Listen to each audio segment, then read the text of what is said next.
Bonsoir à tous, explorateurs de l'imaginaire. Bienvenue dans ce nouveau chapitre des secrets de la citadelle. Chaque dimanche soir, je vous emmène plonger dans les profondeurs de cette histoire que j'écris rien que pour vous. Les ombres s'épaississent sur Aurélite, et avec elles, de nouveaux mystères se dévoilent. Préparez-vous à des révélations surprenantes, des rebondissements inattendus et des dangers qui se cachent dans l'ombre.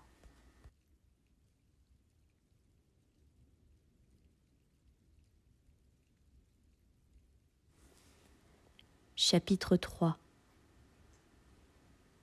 L'intérieur de la chambre de Maître Velcan était un sanctuaire du savoir magique, un lieu où chaque recoin transpirait la connaissance accumulée durant des décennies.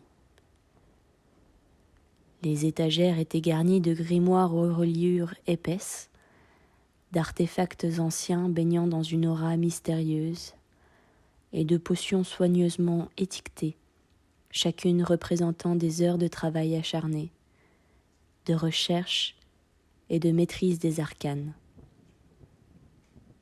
Une lumière tamisée provenant d'une lampe à huile vacillait doucement, projetant des ombres dansantes sur les murs de pierre.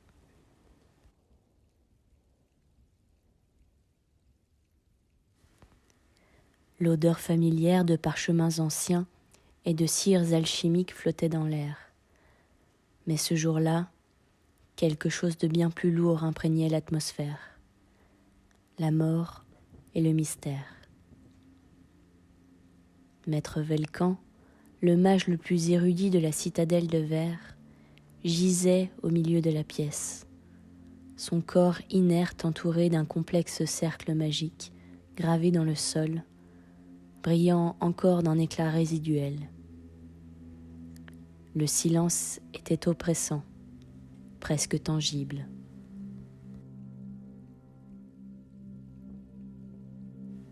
Soudain, Liora, qui examinait la scène avec une attention méticuleuse, sentit une présence se manifester derrière elle. Instinctivement, elle se redressa, sa main glissant vers son sceptre accroché à sa ceinture, prête à réagir. Elle avait appris, au fil des années, que la prudence était toujours de mise dans un tel endroit, surtout après une mort aussi suspecte. Mais ce n'était que Darius, le protecteur de Maître Velcan, qui se tenait dans l'ombre de la porte. Darius était une figure impressionnante, un mélange rare de force brute et de puissance magique. Grand et musclé, sa carrure imposante dominait l'espace, malgré l'aura mystérieuse de la pièce.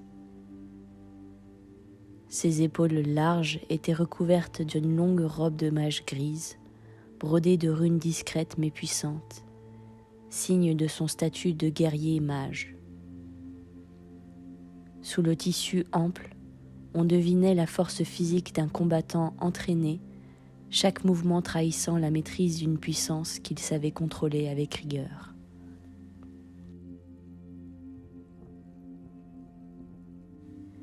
Ses cheveux, d'une couleur argentée presque irréelle, comme la lune en pleine nuit, tombaient en cascade jusqu'à ses épaules, contrastant avec son visage dur et marqué.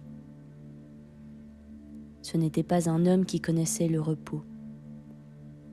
Les cernes sous ses yeux noirs témoignaient d'une nuit sans sommeil et d'un esprit tourmenté. Malgré sa fatigue apparente, il se tenait droit, l'air vigilant, comme toujours prêt à affronter une menace invisible. À sa ceinture, une épée magique, longue et élégante, pendait fièrement. La lame, faite d'un métal éthéré qui semblait vibrer doucement sous l'effet des enchantements gravés dessus, brillait d'une lueur bleutée à peine perceptible. L'arme, à la fois symbole de sa maîtrise martiale et de son lien avec les arcanes, était légendaire au sein de la citadelle. Ils ne s'en séparaient jamais, et ceux qui avaient vu Darius en action savaient que cette épée n'était pas un simple outil, mais une extension de sa volonté. Malgré son apparence redoutable, il y avait dans ses yeux un éclat de douleur, de colère contenue, comme si chaque perte, chaque échec le rongeait un peu plus. Ce jour-là, ce n'était pas seulement la mort de Maître Velcan qu'il pleurait, mais aussi le poids d'une responsabilité qui devenait écrasante. « Je ne pensais pas te voir si tôt, Darius, » dit Liora en relâchant sa main de son sceptre, bien que son regard restât prudent. L'aura puissante de Darius remplissait la pièce. Mais malgré sa stature, il n'était pas une menace pour elle, pas ici, pas maintenant. « Est-ce toi qui as trouvé le corps ?» Darius hocha la tête, ses cheveux argentés se balançant doucement au mouvement. Ses mâchoires se contractèrent et il prit une profonde inspiration, luttant visiblement pour contenir l'émotion qui le consumait. Le regard sombre qu'il jeta sur le corps inerte de Maître Velcan était chargé d'une douleur silencieuse, celle d'un homme qui avait non seulement perdu son maître, mais peut-être une figure paternelle, un guide à travers les tumultes du monde magique.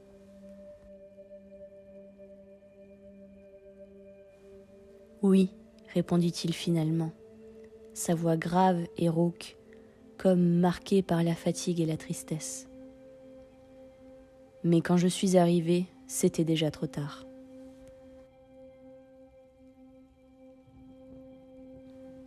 Liora le scruta attentivement, ses yeux perçants cherchant le moindre signe de duplicité.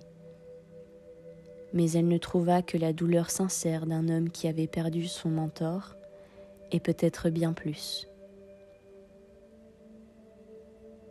Ce cercle autour de lui, tu sais à quoi il servait ? Demanda-t-elle, pointant du doigt le sigil mystérieux inscrit dans le sol, entourant le corps sans vie du mage.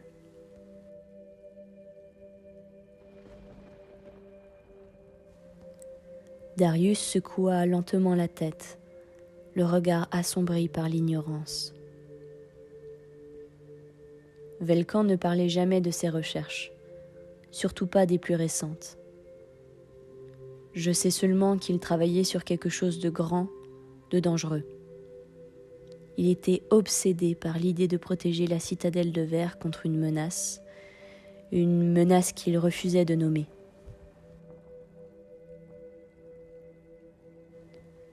Liora sentit un frisson la parcourir, cette révélation amplifiant le malaise qui l'avait envahi depuis son entrée dans la pièce. Une menace ? Peut-être celle qui l'a tué, murmura-t-elle, son esprit déjà en train de tisser des liens entre les indices éparpillés. Ses yeux balayèrent à nouveau la chambre, cherchant des réponses dans les moindres détails.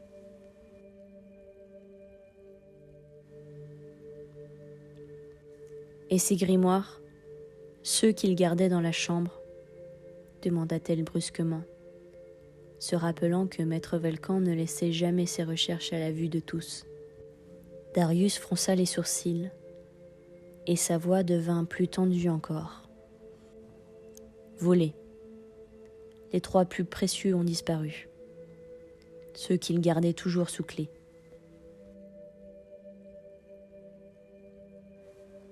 Un lourd silence s'installa entre eux, le poids de l'implication se faisant progressivement sentir. Ce n'était pas seulement un meurtre, c'était un vol de savoirs inestimables, des secrets qui, dans les mauvaises mains, pouvaient déclencher des catastrophes inimaginables. Une puissance inconnue avait joué un rôle dans cette tragédie, et quelqu'un, dans l'ombre, s'emparer de forces qu'il ne comprenait pas entièrement. Liora le savait, ce n'était que le début. Nous devons découvrir qui a fait ça, déclara Liora, une détermination froide dans la voix, avant qu'il ne soit trop tard. Darius acquiesça d'un mouvement de tête, mais son visage restait préoccupé. Le Conseil des Tornes est déjà sur le pied de guerre. Mais tu sais aussi bien que moi qu'ils sont plus divisés que jamais. Certains veulent maintenir cela secret pour éviter la panique. D'autres, plus impatients, veulent agir immédiatement. Et je crains qu'une guerre interne n'éclate avant même que nous ayons trouvé les réponses. Liora soupira, le poids de la situation pesant lourd sur ses épaules. Alors, il faut faire vite. Je vais commencer par interroger ceux qui étaient les plus proches de Maître Velcan. Toi, surveille les mouvements au sein du conseil. Quelqu'un là-bas sait plus que ce qu'il ne veut bien admettre. Darius se tourna vers la porte, prêt à partir. Mais avant de quitter la pièce, il se retourna une dernière fois vers elle. Liora, sois prudente. Ce qui a tué Maître Velcan pourrait nous attendre tous.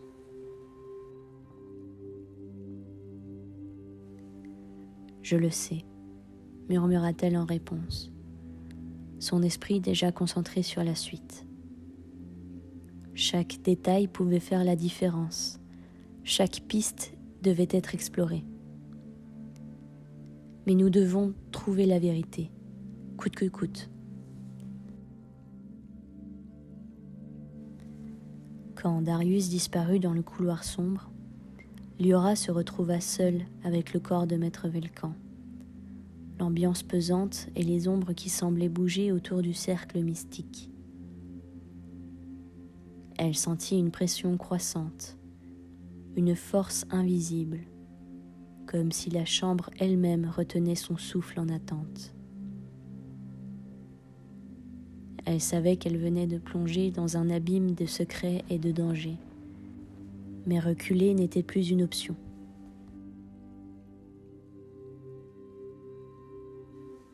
Alors que la nuit s'avançait et que les premières étoiles apparaissaient dans le ciel au-delà des fenêtres de la citadelle, Liora se redressa, son esprit focalisé sur la prochaine étape. Les mystères de la citadelle de verre n'allaient pas se révéler d'eux-mêmes. Le royaume tout entier était en jeu. Et Liora devait se préparer à affronter les ténèbres qui commençaient à s'étendre dans les couloirs, autrefois lumineux de cette puissante forteresse.